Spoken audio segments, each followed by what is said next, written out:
그래서 대표형 13번 보도록 하죠. 2차 방정식 얘의 두근이 2와 3일 때 그 얘기는 마이너스 a가 두근의 합 5와 똑같고요. b가 두근의 곱 6과 똑같다는 얘기입니다. 그때 요놈의 두근의 합을 구하세요. 그랬으니까 결국 두근의 합은 마이너스 a분의 b 구하라는 얘기죠. 그러면 얘는 마이너스 a가 지금 마이너스 5고요. b가 6이니까 그냥 5분의 6 이렇게 보시면 됩니다. 됐지? 별거 없네요. 그 다음 2차 방정식 얘의 두근을 알파 베타라고 한다면 알파 플러스 베타는 2고요. 알파 베타는 4입니다. 이것만 알아낸다면 이놈은 그냥 곱셈 공식이죠. 자, 통분하면 알파 베타분의 알파의 세제곱 베타의 세제곱이고요. 얘는 알파 베타분의 얼마가 됩니까? 알파 플러스 베타의 세제곱에서 빼기 3알파 베타의 알파 플러스 베타. 곱셈 공식의 변형이죠. 그럼 그냥 갖다 대입만 해주시면 됩니다. 4분의 얼마 되는 거예요? 2의 세제곱 8 빼기 3 곱하기 2 곱하기 4. 3 곱하기 4 곱하기 2니까 24 이렇게 되나? 네, 그래서 마이너스 4 이렇게 되는 것을 우리가 알 수가 있습니다. 됐죠? 어렵지 않습니다.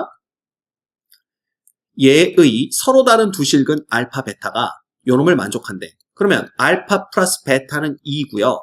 알파 베타가 2분의 k가 되는 거겠지. 근데 이놈은 결국 알파 플러스 베타의 세제곱에서 위에 거랑 똑같네요. 요거 해준 게 7이란 얘기잖아.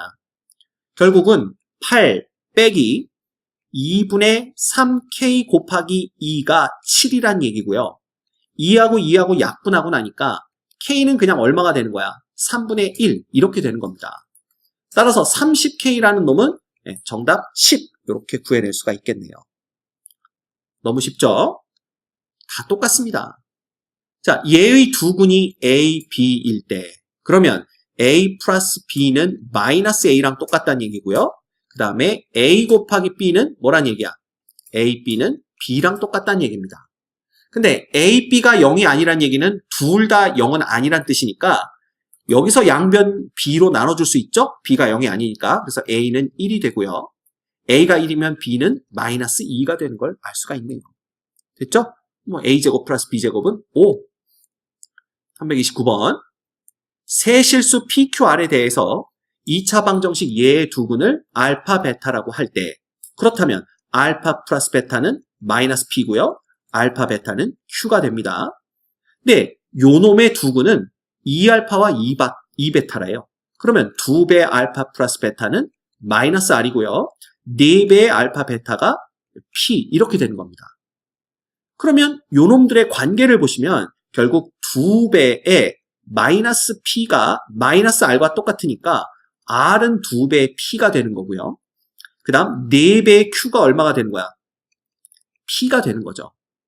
결국 요놈을 그냥 여기다 갖다 넣어주시면 R은 이꼴 8배의 Q가 되는 겁니다. 따라서 Q분의 R이라는 놈은 양변을 그냥 Q로만 나눠주면 되니까 8 이렇게 되는 것을 볼 수가 있겠네요. 왜? PQR이 모두 0이 아니라고 했으니까 양변을 Q로 나눠줄 수 있는 겁니다. 됐죠? 전부 똑같네요. 문제들이 어렵지 않습니다. X에 대한 2차 방정식 예에서 A를 잘못 보고 근을 구했더니 1, 3이래.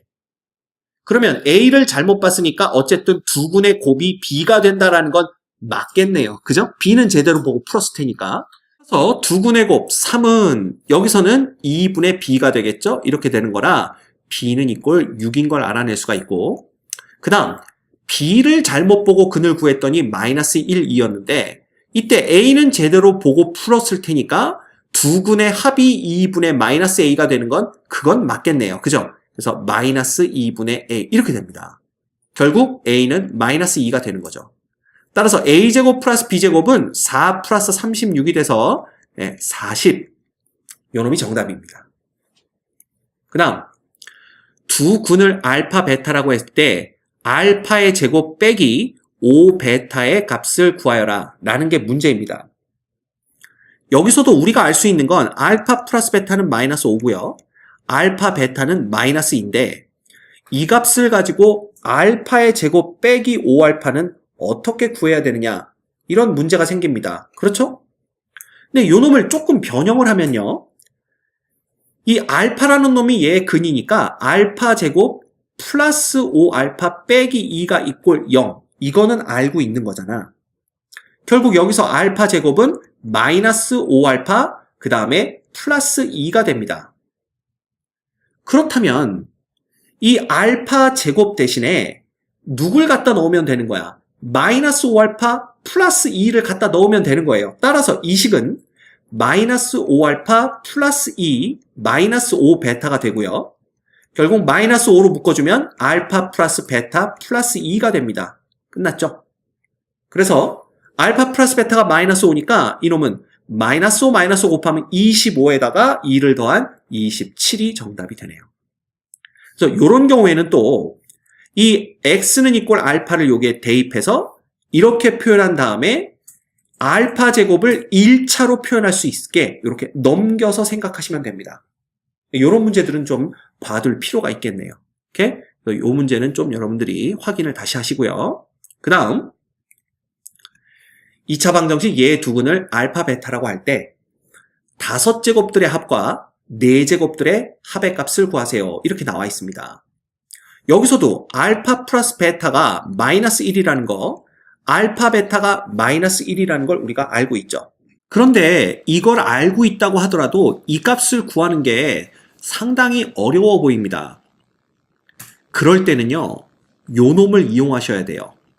요 놈을 어떻게 이용을 하냐 하면 이 x 대신에 알파를 대입한 알파 제곱 플러스 알파 빼기 1도 0이 된다는 걸 아니까 여기 알파 5제곱과 알파 4제곱이 보이죠. 그래서 만약에 여기에 마이너스 알파 3제곱이 있었다면 알파 3제곱으로 얘네들을 묶었을 때 알파 제곱 플러스 알파 빼기 1이 되는 걸 볼 수가 있어요. 그러면 없는 알파 3제곱 빼줬으니까 한 번 더해주면 원래랑 똑같아지겠죠.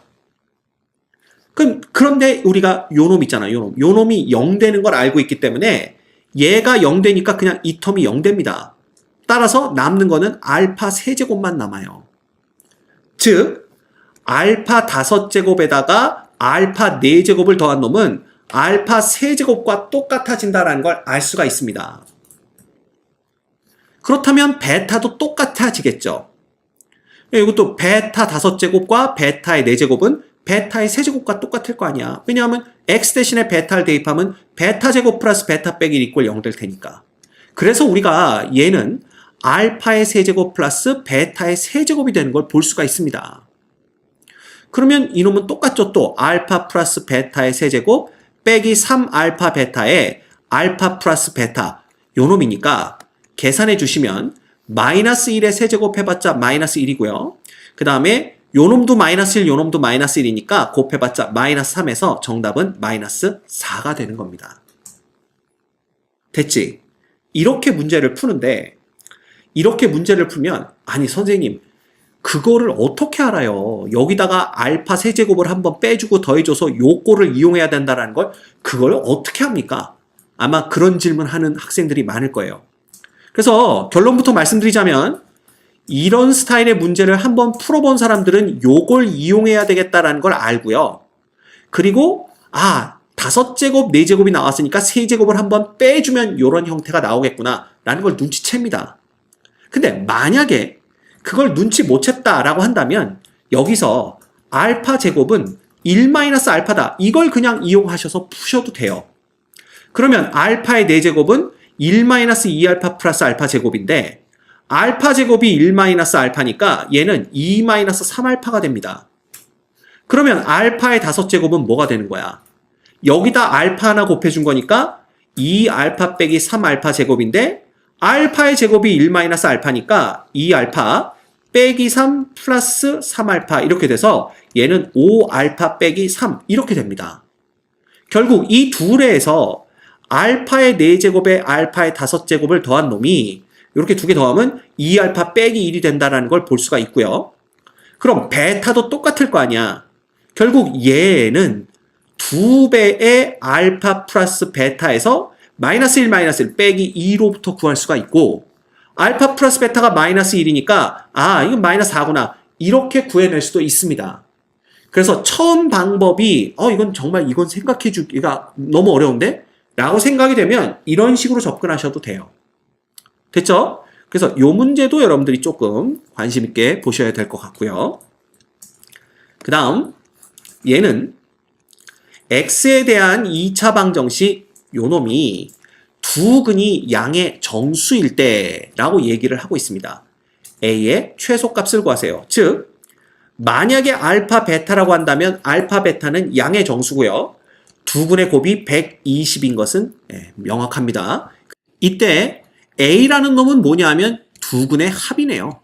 그래서 결국 두 근의 합의 최소값을 구하여라 라는 게 문제입니다. 그런데 알파 베타가 양의 정수니까 알파 베타를 120으로 만들 수 있는 양의 정수 쌍들은요. 1과 120, 2와 60, 3과 40 뭐 이런 식 아닌가요? 그 다음에 4와 30, 5와 얼마예요? 5, 20, 24, 그 다음 6과 20 뭐 이런 식이네요. 그 다음에 8과 8, 1은 8, 8, 5, 40 이렇게 되고요. 9는 안 되고 10과 12, 그 다음은 12와 10 여기 있죠? 그 다음은 15와 8, 20과 6, 24와 5, 30과 4 이게 답니다 결국은. 그럼 이 중에서 두 개를 더해서 최소가 되는 걸 찾으면 되는데 얘는 121, 얘는 62, 얘는 43, 얘는 34, 얘는 29, 얘는 26, 얘는 얼마예요?